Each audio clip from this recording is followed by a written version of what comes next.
Bonsoir à tous, bonjour à tous, ici Angelo pour une nouvelle vidéo, j'espère que vous allez bien, nouvelle semaine sur Terre. Pas mal de temps s'est écoulé, il y a beaucoup de travail, vous connaissez la rengaine, ce qui est vrai. Énormément de travail, des cas assez lourds et assez importants spirituellement parlant, dont une infestation démoniaque sur laquelle je travaille, et d'autres cas très sérieux, plus les consultations, plus les tirages email, plus la vie privée, plus les petites conférences aux États-Unis. Bref, donc tout ça évidemment m'a tenu un petit peu éloigné de YouTube. Toutes mes excuses, chers amis, chers auditeurs. J'espère que vous tenez bon, j'espère que vous allez bien. Dans cette période où les énergies effectivement sur Terre, c'est ce que je disais à l'occasion d'une petite conférence la semaine dernière dans un temple, les énergies sur Terre sont effectivement extrêmement compliquées. On a eu la phase lunaire, la phase de pleine lune, on est en plein rétrograde mercurien, il y a toutes les énergies de peur, de dissension liées au Covid, à la vaccination qui nous affectent, plus les énergies des décédés qui n'ont pas encore rejoint les cieux et qui impactent sur Terre. Donc tout ceci effectivement nous impacte, de même que beaucoup d'énergie, de narcissisme et d'égotisme. Donc tout ceci fait beaucoup à gérer, et pour un peu que nous soyons ouverts spirituellement, ouverts sensitivement, j'aurais presque envie de dire, bien évidemment ces énergies nous attaquent de plein fouet, les gens se révèlent, les énergies se révèlent, et il peut être difficile pour certains de garder la tête hors de l'eau, même si quelque part nous n'avons pas le choix. J'ai voulu faire cette petite vidéo sans thème particulier, juste une petite causerie spirituelle qui parlera du Christ, qui parlera des archanges, qui parlera du coup aussi d'énergie maléfique, puisqu'en ce moment je travaille dessus, et qui parlera d'autres petites choses. Tout d'abord, très bonne nouvelle. Comme vous le savez, la fête des archanges, Saint-Michel, Gabriel, Raphaël, mais aussi des anges en général, était le 29 septembre, donc il y a quelques jours. Et c'est évidemment le jour, pile le jour des archanges, où j'ai reçu une extrêmement bonne nouvelle, puisque j'ai reçu ma carte verte définitive, la nouvelle comme quoi j'étais approuvé, confirmé, puisque aux États-Unis, quand vous décidez de vous installer aux États-Unis, vous optez pour la carte verte, et dans un premier temps, on vous octroie une carte verte provisoire, pendant 2 ans, en l'occurrence 3. Et ensuite, il y a toute une série de démarches à effectuer. En gros, il faut plaider sa cause à nouveau, ce qui peut aboutir parfois à une seconde interview. Bref, donc j'ai envoyé tous les documents, et l'officier d'immigration a estimé qu'il n'avait pas besoin de me revoir, que je n'avais pas besoin de passer par la case interview, et immédiatement j'ai été notifié, donc le jour des archanges, que j'allais recevoir effectivement ma carte verte définitive, ma carte verte de 10 ans renouvelable. Donc je suis très content, bien évidemment. Ce n'est pas innocent si cette nouvelle est intervenue le jour des archanges, puisque je les ai priés, évidemment, pour que ma demande soit acceptée, qu'elle soit acceptée le plus vite possible, et qu'elle soit acceptée sans interview. Et vraiment, les délais ont été à la vitesse de l'éclair. J'ai envoyé mes pièces justificatives et ma dernière demande, ma demande finale, en 3 semaines, ce qui est un record. En 3 semaines, j'avais donc ce message comme quoi j'étais confirmé en tant que résident américain. Résident légal aux États-Unis. Donc je suis extrêmement content, et petit clin d'œil des archanges. Les archanges, vraiment, plus vous les priez, et je les prie tous les jours, bien évidemment, plus vous les priez, plus vous leur manifestez à quel point vous souhaitez interagir avec eux, vous souhaitez qu'ils interagissent avec vous, et plus vous avez une vie qui est en accord, bien évidemment, avec votre cœur et votre foi et votre chemin spirituel, que vous vous disiez chrétien ou non d'ailleurs, ou non. Les anges apparaissent dans de multiples traditions. On n'a pas besoin d'être chrétien, ni chrétien pratiquant. J'ai beaucoup de clients qui se disent chrétiens, qui ne vont pas à l'église, mais pour autant, ils croient en Jésus, ils croient en Dieu, ils croient dans les anges.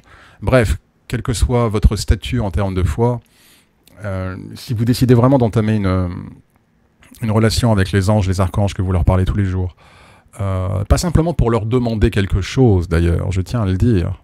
La plupart du temps, je ne demande rien aux archanges. Je me contente simplement de les saluer, de leur rendre hommage, de leur dire à quel point je les aime, à quel point j'apprécie le fait qu'ils soient à mes côtés, qu'ils prennent soin de moi. Des fois, oui, je peux être amené à faire des demandes, comme là, en l'occurrence, par exemple, pour la carte verte, mais dans la grande majorité du temps, je leur demande rien. Je manifeste simplement ma gratitude. Et donc, plus vous manifestez un lien qui, du coup, va devenir un lien réel et pas un lien Internet. Quand je dis un lien Internet, c'est que je lis, enfin quand on m'envoie des liens, parce que j'ai pas le temps de m'en occuper, sinon j'ai pas le temps de regarder, mais quand on m'envoie des liens vers des groupes et des forums sur les gens, sur les anges, sur les archanges, il y a pas mal de choses que je ne comprends pas. Chacun est libre de sa pratique et de sa spiritualité. J'ai pas vraiment bien compris ce que ça voulait dire héberger un ange sur 3 jours. Je crois qu'il y a un truc comme ça qui circule sur Facebook. C'est à mon tour d'héberger un ange. Enfin bon, bref. Les anges et les archanges sont avec vous continuellement, 24 heures sur 24. Particulièrement si vous dédiez votre vie à Dieu et que vous souhaitez justement intensifier votre relation avec ces messagers que sont les anges et les archanges. Vous n'avez pas besoin de les accueillir ou de les recevoir sur 3-4 jours. Ils sont avec vous en permanence. Bref, donc plus vous manifestez ce désir, cette foi, cette lumière, et plus vous mettez aussi vos actions en pratique dans votre vie de tous les jours. C'est sûr que si vous priez Dieu, si vous priez les anges, et que vous êtes un sale fiefé dans votre vie privée, évidemment, vous allez perdre beaucoup. Et ils ne vont pas beaucoup rester près de vous. Mais si tel n'est pas le cas, et si vous tentez de faire du mieux que vous puissiez dans votre vie, et que vous manifestez votre foi non seulement envers Dieu, mais également envers vos confrères humains, vos frères humains même, pas vos confrères, vos frères humains, les anges s'occuperont de vous. Ils s'occuperont de vous et d'une manière où vous allez voir des miracles, vraiment des manifestations très fortes. J'ai presque terminé la classe sur la prière, que je mettrai à disposition sur mon site. Je ferai une vidéo quand elle sera disponible. J'ai vraiment été diverti par énormément de choses en ce moment. Et oui, je suis fatigué. Donc voilà, merci beaucoup les archanges, et vraiment je ne saurais que vous recommander, mais vraiment d'approcher les archanges une fois de plus avec une vraie volonté de vous rapprocher d'eux, avec une vraie volonté d'ouvrir votre vie à leurs énergies, et non pas dans une volonté mercantile, dans une volonté génie, lampe d'Aladin. Je connais pas mal de personnes qui comme par hasard se tournent vers les anges et les archanges juste quand ils ont besoin de quelque chose, quoi. Mais sinon durant leur vie... ça les intéressait pas du tout. Alors il est jamais trop tard pour commencer, mais ce que je veux dire par là, c'est que même si vous les avez pas priés pendant 10, 15, 20, 30 ans, c'est pas grave, il est jamais trop tard pour bien faire et pour s'ouvrir aux énergies divines. Mais ce que je veux dire par là, c'est que à partir du moment où vous initiez un contact avec les archanges, et a fortiori si c'est pour effectivement exprimer une détresse, une souffrance et demander quelque chose, au moins gardez le lien, quoi. Même si c'est pour faire juste salut une fois de temps en temps, une fois par semaine, mais gardez le lien. Les bénéfices seront immenses. Donc merci aux archanges. J'ai pas mal de vidéos sur les anges, sur les archanges, je vous y renvoie. Dans ma playlist spiritualité, principalement, il doit y en avoir aussi dans Magie Blanche. Autre chose également dont je voulais parler, c'est j'ai beaucoup de clients qui sont énergéticiens ou de gens qui ne sont pas forcément dans l'énergétique mais qui veulent absolument développer leur spiritualité, et ce que j'appellerais développer une spiritualité, on va dire, professionnelle. Ce que je veux dire par là, c'est-à-dire vraiment consacrer le plus grand de leur temps, quitter un travail, ne plus avoir vraiment d'autres activités que celle de se concentrer sur les énergies, sur les anges, sur les esprits. Et évidemment, c'est pas moi qui vais décourager ces personnes, puisque c'est le parcours qui a été le mien. Puisque j'ai abandonné en 2016, vraiment de manière claire et officielle, un travail qui me faisait gagner des milliers et des milliers d'euros chaque mois. Je gagnais très bien ma vie. Et j'ai tout plaqué pour faire ce que je fais aujourd'hui. Donc ça me fait toujours un peu rire quand les gens disent que... Enfin, les gens, pas les gens, mais quand certaines personnes puissent dire qu'il y a un intérêt financier derrière dans tout ce que je fais. Enfin, franchement, si je voulais être très riche, j'aurais juste continué à faire ce que je faisais, ça m'allait très bien, quoi. Je gagnais, je sais pas combien, 2, 3, 4 fois plus que ce que je gagne aujourd'hui. C'est pas grave. Mais donc j'ai beaucoup de gens qui viennent à moi, qui veulent justement vraiment intensifier leur pratique spirituelle pour autrui, alors que ce soit vraiment au titre d'une activité dite professionnelle. Il n'y a aucune honte à avoir comme activité professionnelle une activité spirituelle. Il n'y a nulle part écrit dans l'univers que c'est interdit, contrairement à ce que beaucoup disent ou veulent dire. Donc évidemment, c'est pas moi qui vais décourager ces personnes-là. Et j'ai donc parmi ces personnes-là vraiment des gens qui veulent se spécialiser, qui sont vraiment très intéressés dans ce que, apparemment en France, on appelle le dégagement. Je ne connaissais pas ce terme. Dégagement qui probablement dans les temps plus anciens était désenvoûtement, ce genre de choses, donc c'est-à-dire aider et traiter des gens qui sont atteints de sorcellerie ou de démons. J'ai toujours un... Alors il faut bien savoir que le travail du spiritualiste se concentre vraiment, se divise en différentes facettes. Il y a d'une part la partie guérison, on peut être un guérisseur. La guérison n'implique pas que la guérison physique, ça peut également comprendre la guérison spirituelle ou la guérison émotionnelle, bien évidemment. Donc ça, c'est une partie du travail du spiritualiste. Une autre partie du travail du spiritualiste, c'est ce que j'appelle le professorat, être un professeur, où on enseigne la spiritualité, où on transmet la spiritualité. C'est une autre manière d'exercer sa pratique. Il y a évidemment la partie divination, où on peut être un spiritualiste, bien évidemment, et donc il y a cette partie, on va dire, énergie maléfique, magie noire, sorcellerie, attachement spirituel, et évidemment, je touche un peu à toutes ces facettes, enfin je touche un peu, je pratique selon le moment chacune de ces facettes, et donc je pense avoir un recul assez pas mal par rapport à ça. Je mets toujours en garde les personnes qui veulent, alors qu'elles n'ont même pas encore vraiment construit leur centre énergétique, leur spiritualité, leur fondation, qui veulent immédiatement se lancer dans le désenvoûtement, dans ce genre de choses. C'est quelque chose d'assez ingrat, très ingrat. C'est très ingrat parce que c'est un travail qui va vous prendre plus de temps et d'énergie, enfin en tout cas qui peut être de nature à vous altérer de manière vraiment très négative. C'est pas ingrat dans le sens où la récompense, le fait de délivrer quelqu'un d'attache spirituelle magnifique, évidemment, est immense. C'est immense. Que vous fassiez le travail bénévolement ou pas, peu importe, ça ne fait aucune différence. La gratification est immense. De pouvoir libérer, en tout cas, un frère humain d'un démon, c'est quelque chose d'extraordinaire. Pour lui, pour sa famille, pour ses proches, bon, il n'y a pas de problème là-dessus. C'est un travail ingrat parce que c'est vraiment mettre les mains dans la merde, quoi. C'est vraiment être au contact d'énergie extrêmement malicieuse, et encore le terme n'est pas assez fort, et cela est de nature à pouvoir générer des interférences dans votre vie privée, déjà dans vos propres énergies, et dans votre vie privée, puisque par nature, à partir du moment où vous commencez un travail, même si vous faites en sorte, entre guillemets, d'être invisible, ou d'être caché, ou de travailler dans certaines parties de l'astral pour juste... Enfin, bref, il n'empêche que le démon, au bout d'un moment, il n'est pas bête. Il va sentir un truc le chatouiller, voilà. C'est également un être multidimensionnel qui va vite voir un petit peu qu'il y a quelque chose qui ne va pas et qui va tracer la source. Et la source, c'est vous. En tout cas, le conduit, c'est vous.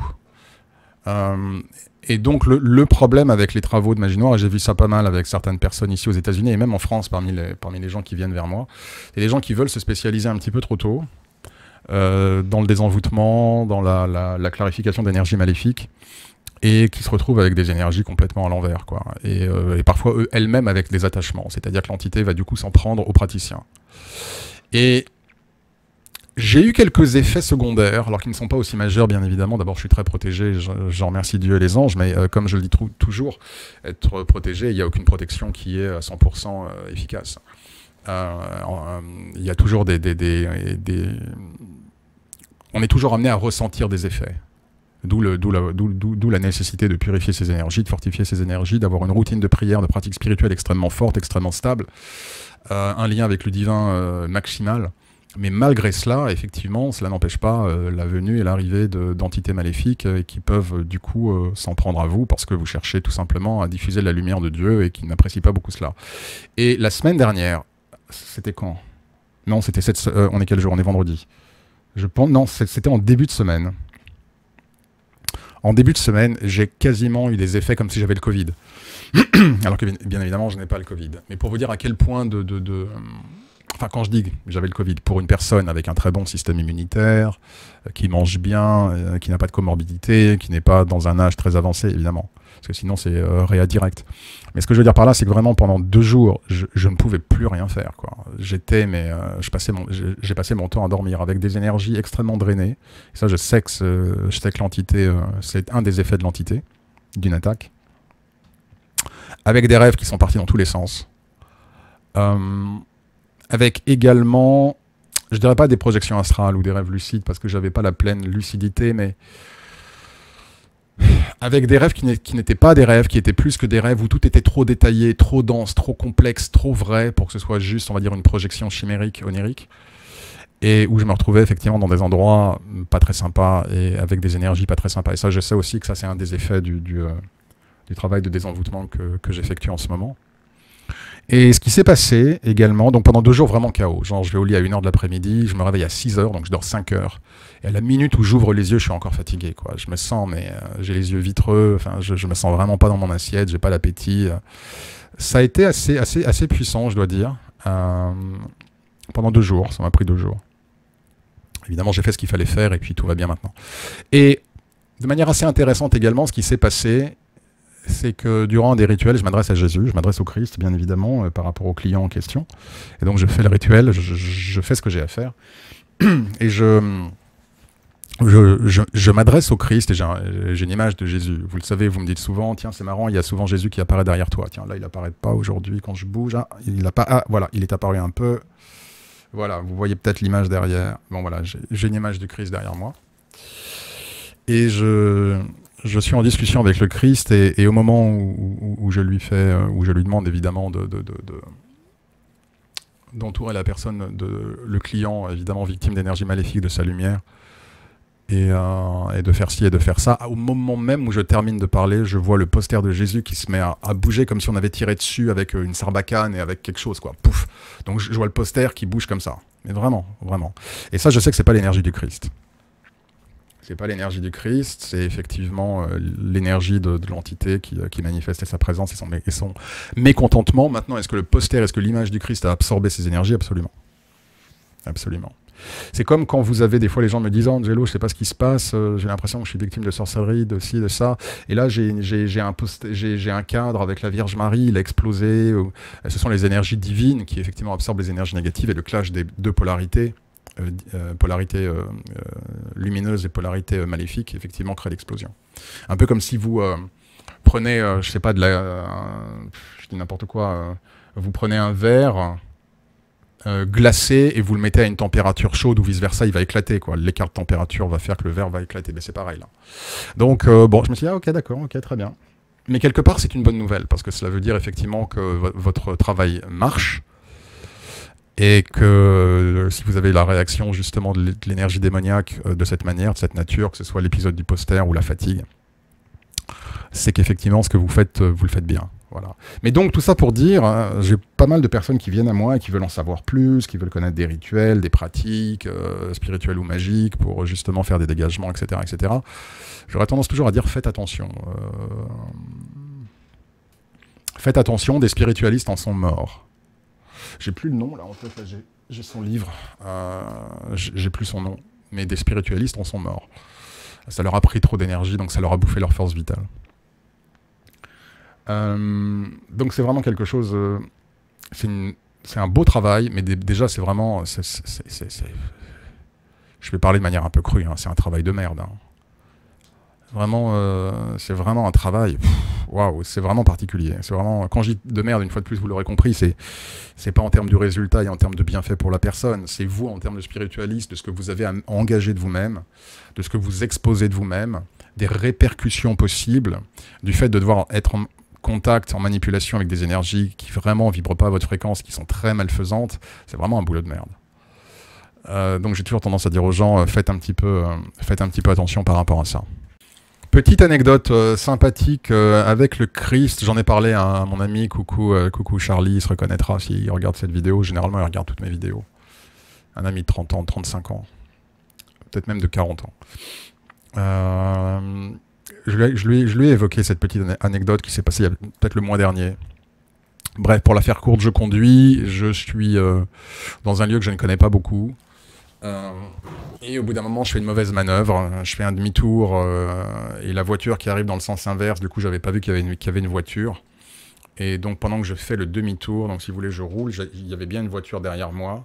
Je fais en fait un décalé pour aller sur l'autre fil, le fil opposé, sauf que j'avais pas vu qu'il y avait cette voiture. La voiture qui me suivait a cru que j'allais vraiment à droite, alors qu'en fait, j'ai fait un repiqué pour changer, pour faire un demi-tour, et du coup la voiture est passée, mais quand je vous dis à 1 centimètre de ma voiture, elle a fait un décalé au dernier moment, et elle m'a évité vraiment de peu. J'étais en tort, j'étais pleinement en tort. Pourtant je suis un bon conducteur, mais là j'ai vraiment fait n'importe quoi. Et le premier réflexe que j'ai eu, c'est merci ange gardien. Et là on va parler un petit peu des anges gardiens, puis on va encore parler du Christ. Premier réflexe, merci ange gardien. L'accident eût été terrible. tant en termes de dommages matériels que possiblement de dommages physiques. La vitesse de la voiture derrière moi qui allait plein pot, si elle m'avait heurté, c'était, je veux pas dire c'était fini, mais j'étais vraiment très très mal, vraiment très très mal. Et là, c'était vraiment miraculeux, quoi. J'ai vraiment vu l'autre voiture faire ce petit mouvement pour m'éviter et vraiment passer mais à 1 centimètre de l'avant de mon capot, quoi. Et donc, premier réflexe, merci ange gardien. Donc, et quand ce genre de choses arrive, évidemment, je ne vous souhaite pas que ça vous arrive, mais quand vous avez le sentiment que vraiment vous avez échappé de justesse à une situation qui aurait pu être dangereuse, j'invite toujours les gens à remercier leur ange gardien. Ça va intensifier votre lien avec votre ange gardien. Ça va augmenter une proximité avec lui. Et c'est toujours une bonne chose à faire, de toute façon. Donc je fais demi-tour, sauf que là, je vois que derrière, la voiture s'arrête. S'arrête et fait demi-tour pour venir vers moi. Alors je m'arrête, hein, je ne fuis pas, je suis en tort, donc je sors de ma voiture, je vois la voiture qui s'arrête, du coup, donc il a fait demi-tour, qui est peut-être à quelques mètres. Et là, je cours vers la voiture, évidemment, contrit et prêt à m'excuser. Le problème, c'est qu'évidemment, aux États-Unis, il y a pas mal de ce qu'on appelle de road rage vidéo, que vous pouvez voir sur YouTube, c'est-à-dire que ça part en bagarre, voire ça part en agression, voire ça part en meurtre. N'oublions pas que le port des armes est légal aux États-Unis et que beaucoup d'Américains ont une arme avec eux, notamment dans leur voiture. Donc évidemment, on n'est pas en France, mais cependant, quand on embrasse le chemin divin, on est responsable de ses fautes. Donc je n'allais pas fuir, et de toute façon, je n'ai jamais pensé à fuir. Mon premier réflexe a été d'arrêter ma voiture et Enfin, en tout cas, quand j'ai vu que lui ne continuait pas sa route et qu'il faisait demi-tour, immédiatement je me suis arrêté. J'ai stoppé le moteur, je suis sorti de ma voiture et j'ai couru vers sa voiture justement pour m'excuser. Donc évidemment, on ne fuit pas ses responsabilités.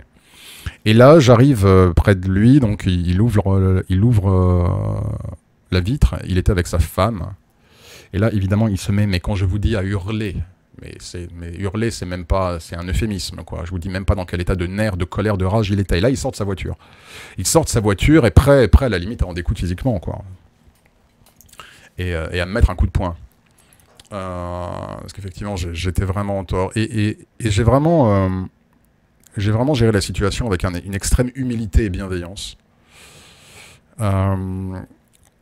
Et vraiment en lui disant à quel point il avait raison, à quel point j'étais vraiment désolé que j'étais en tort, qu'il s'avère que j'avais un chien dans la voiture qui était malade et que j'avais un rendez-vous, que j'étais très inquiet, mais qu'il avait entièrement raison, que vraiment je n'avais pas de mots assez forts pour dire à quel point j'étais désolé, malgré son hostilité et son agressivité. Je suis resté dans ma lumière et vraiment dans la bienveillance.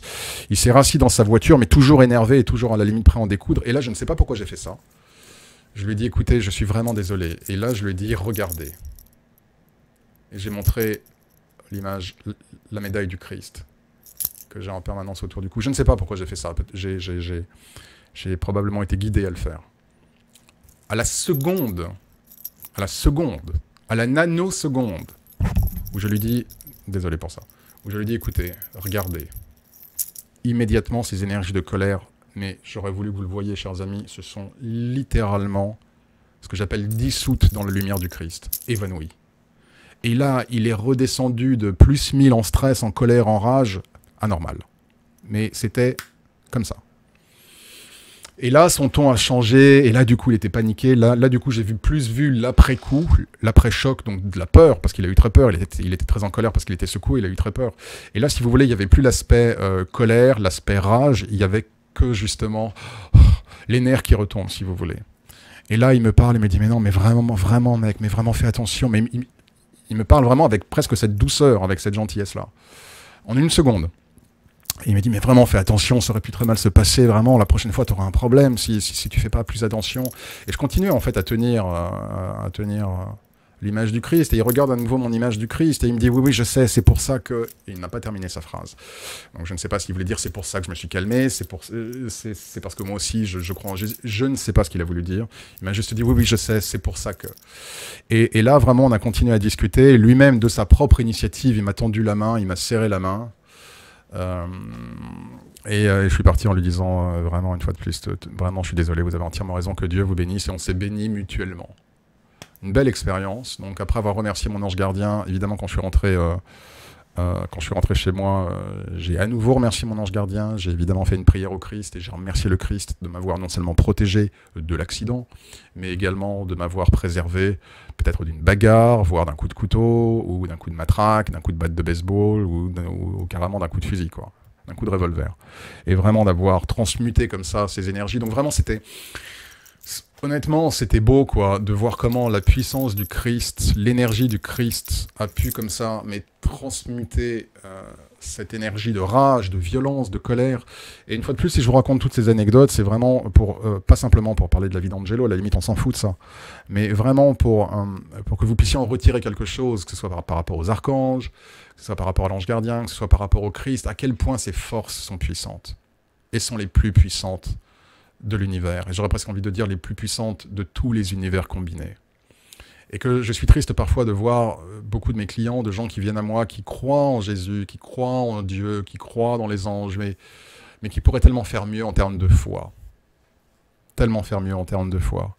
Si vous êtes vraiment convaincu à quel point ces forces sont puissantes, et convaincu à quel point ces forces nous entourent, il y aura beaucoup de peurs qui disparaîtront. Beaucoup de peurs qui disparaîtront. Et du coup, beaucoup de blocages dans votre vie. Parce que croyez-le ou non, beaucoup des blocages que vous expérimentez viennent de vous. Indépendamment des choix, parfois sous-optimaux que les gens peuvent être amenés à faire, il y a beaucoup de crispation, beaucoup de contrôle, une absence de lâcher-prise, une absence de foi, une absence de confiance, beaucoup de stress, beaucoup d'angoisse. Et que tout ceci, ne croyez pas que d'un point de vue énergétique, cela passe inaperçu. Cela crée des pellicules d'énergie négative immenses. Immenses. Donc vraiment, j'espère que ces petites anecdotes pourront vous aider. Alors je terminerai par une petite gourmandise, un truc assez rigolo. Là encore, j'en ai parlé à mon ami Charlie et à mon autre ami d'ailleurs, Loïc. Petit coucou à Loïc s'il regarde cette vidéo. Une cliente qui vient à moi, que je connais, une Canadienne, que je suis maintenant depuis peut-être 2 ans, non plus que ça, 3-4 ans.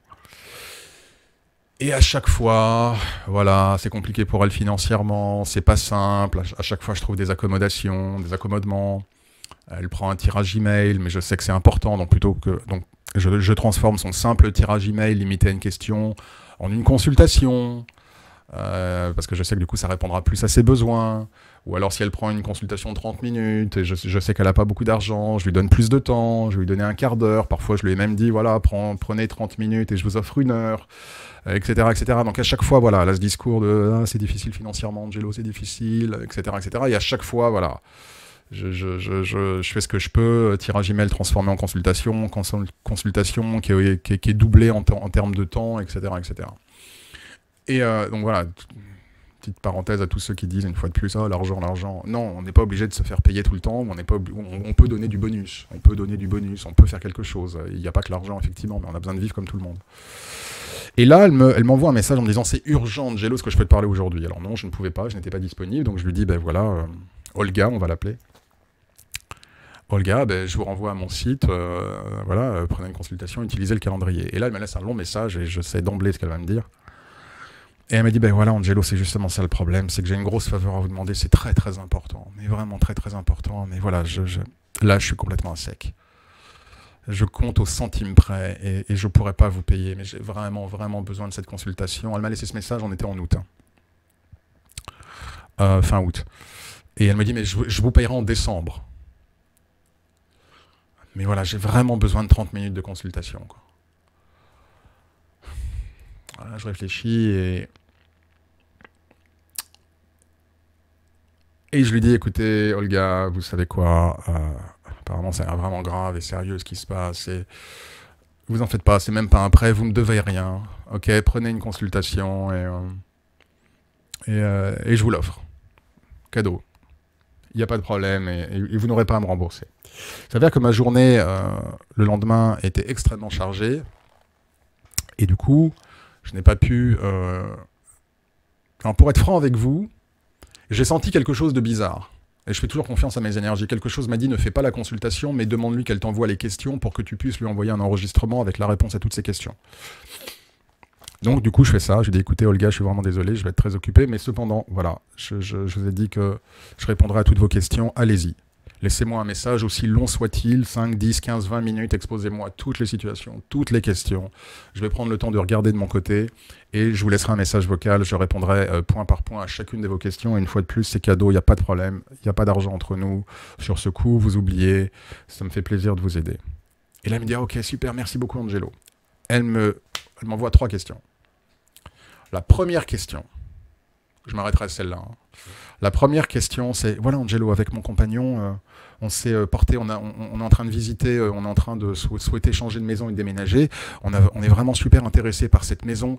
Est-ce que vous pouvez nous dire, s'il vous plaît, si on va en devenir propriétaire? Et là, elle me met l'adresse de la maison, au Canada. Bon, je mets l'adresse de la maison sur Internet. Je trouve l'adresse de la maison, je trouve l'annonce de vente de la maison. 1 million de dollars canadiens. 1 million de dollars. Et là, je me dis, ok, donc, cette personne, effectivement, me dit qu'elle n'a pas une thune, et elle me demande si elle va acheter une maison à 1 million de dollars. J'ai répondu à ces messages, et je ne lui ai fait aucune réflexion, je ne lui ai fait aucune remarque, et non, elle n'aura pas à me payer. Un cadeau est un cadeau, ça ne se reprend pas. Mais vraiment, j'ai trouvé ça amusant, quoi. Voilà, je voulais juste partager les petites anecdotes comme ça de spiritualistes. Si ça vous intéresse, ce genre d'anecdotes, comme ça, un peu du quotidien, je continuerai à vous en donner. Parfois, il y en a des croustillantes et des cocasses. La vie d'un spiritualiste n'est pas toujours très, très simple. Mais vraiment, j'ai trouvé ça super fun, quoi. Genre, Angelo, vraiment, j'ai pas d'argent, je compte chaque centime. Vraiment, je pourrais pas vous rembourser avant 6 mois. S'il vous plaît, s'il vous plaît. Je dis, ok, pas de problème. Et la question, c'est est-ce qu'on va devenir propriétaire de la maison à 1 million de dollars?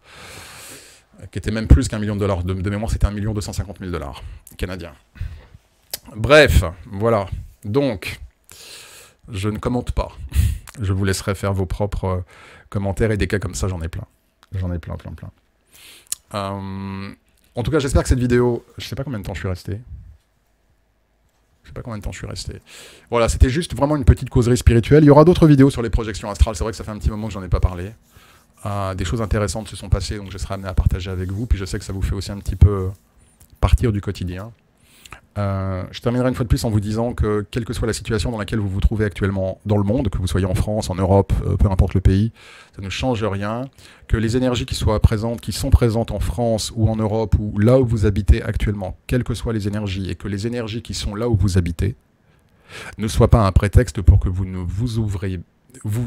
ne soit pas un prétexte pour que vous ne vous ouvriez pas ou plus, ou que vous cessiez le lien avec Dieu et ses esprits divins. Que ce ne soit pas un prétexte. Au contraire. Au contraire. C'est justement parce qu'il fait très nuit qu'on a besoin de lumière. Si je suis dans une pièce sombre, justement, je vais allumer une allumette. Je vais pas rester dans le noir. Et l'allumette en question, c'est Dieu, c'est Jésus, ce sont les saints, ce sont les anges, c'est votre ange gardien, c'est vos guides spirituels. Donc justement, que quoi qu'il se passe dans votre vie, quelles que soient les énergies du pays, de la ville, du quartier dans lequel vous êtes, que cela ne devienne jamais une excuse ou une raison pour vous rapetisser spirituellement et pour ne plus faire vos prières, pour ne plus vous adresser à Dieu et à tous les esprits divins. Bien au contraire, au contraire. C'est dans l'adversité qu'on se révèle, et la phase difficile qui se passe actuellement sur Terre est une, comme je l'ai dit déjà, donc je ne me répète pas plus que cela, est une fantastique opportunité pour vous, au contraire, de dire « je resterai ferme comme un roc, dans ma lumière ». Au contraire. Voilà, j'en reste là pour l'heure, chers amis. Vraiment, prenez bien soin de vous. Je suis ravi d'avoir eu cet échange avec vous, que j'ai fait un peu durer, parce que ça faisait un petit moment que je ne m'étais pas adressé à vous. J'essaierai de revenir vers vous d'ici la fin de semaine prochaine. Je serai en France prochainement, en fin d'année, je serai en France. J'envisage de passer les fêtes de fin d'année en France. Donc je serai de retour dans ce beau pays qu'est la France. Donc prenez bien soin de vous en tout cas. Une fois de plus, merci pour votre écoute et pour votre attention. J'espère que vous aurez retiré quelque chose de positif, d'utile, de bénéfique de cette vidéo. Merci encore à tous pour tous vos messages et commentaires. J'ai même des cœurs en retard. Il faut que je mette des cœurs dans les commentaires passés. Donc je vous envoie évidemment mes meilleures pensées. Prenez bien soin de vous. Je vous dis à très bientôt et que Dieu vous bénisse.